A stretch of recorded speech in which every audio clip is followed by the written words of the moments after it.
So it is my great pleasure to present the award and a scroll signed by Her Majesty the Queen to the winner of the Chatham House Prize 2015, Médecins Sans Frontières. I would like to thank all the members of the Chatham House for giving this prestigious prize to MSF tonight. I stand here before you representing thousands of MSF staff from all over the world who responded to Ebola. But the burden fell on West Africans, whoever they work for. Their selfless dedication to tackling this lethal outbreak deserve honor, for they paid a terrible price. Hundreds of frontline workers died, including 14 of my colleagues. It is in their memory that I received this award tonight. Ebola is an acute and brutal virus, ripping through families, communities, and those caring for the sick. Ebola first emerged 40 years ago, yet healthcare workers still cannot offer their patients point-of-care diagnosis, treatment, or vaccines. Championing research and development between epidemics is key for better preparation.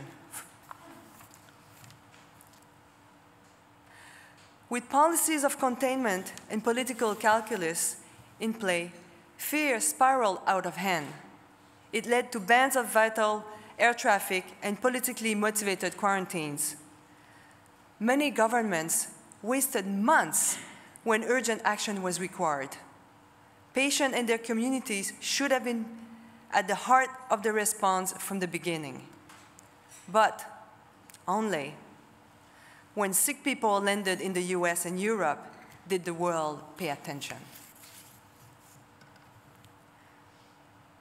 And the world is finally paying attention again as a global exodus bangs on Europe's gates.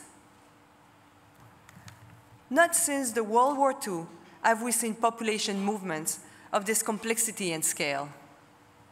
But this tide will not turn. These people are fleeing conflict, brutality, disease, hunger, and poverty.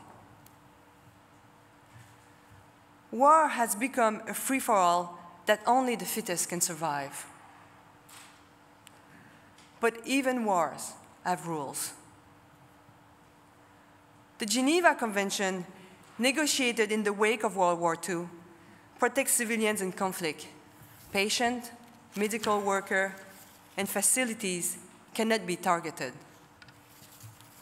This set of rules brings some humanity into what otherwise is an inhuman situation. Yet, on Saturday, October 3rd, MSF's trauma center in Kunduz, Afghanistan, was bombed over and over again. Our patients burned in their beds. At least 22 lost their life, 3 of them children. 12 MSF doctors, nurses, and other staff were killed as they worked. One of our doctors died on a makeshift operating table, an office desk, while his colleague tried to save his life. This hospital was the only facility of its kind in the region of Afghanistan. It treated over 22,000 patients in 2014 alone.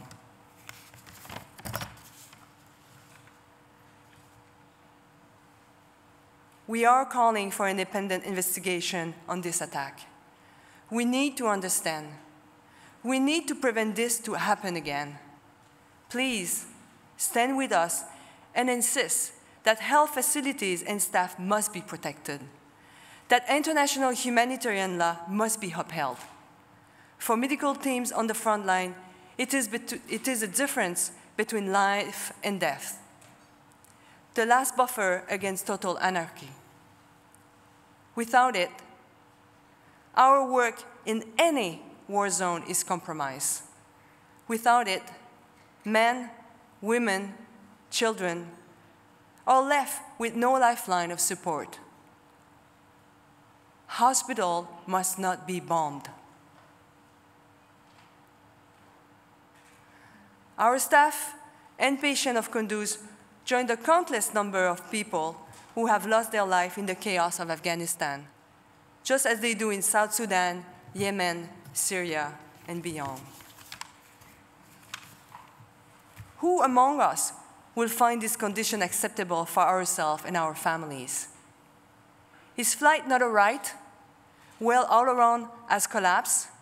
Yet, I was in Greece 3 weeks ago, seeing refugees from this country sleeping in European mud and cold without food or sanitation, while politicians of wealthy nations disgracefully compete to see how few they can take.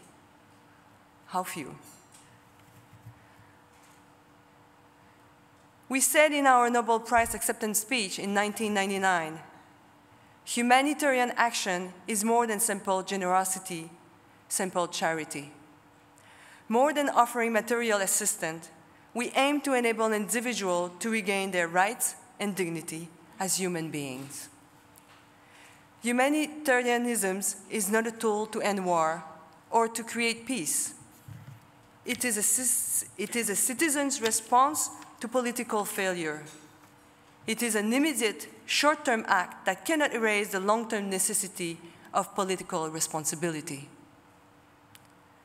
As whole regions are rocked by political polarization and violence, MSF will continue with our work, for which the Chatham House Prize is gratefully received. But as we celebrate this evening, I ask you to think of those facing imminent danger in lethal outbreaks, in war zones, or in flight. Some are packed into leaky boats on the sea right now as we are gathered here to dine. However effective and necessary, ultimately MSF assistance to them can only be a stopgap. Lasting solutions must be found. These lie in political leaders' hands, your hands. Thank you.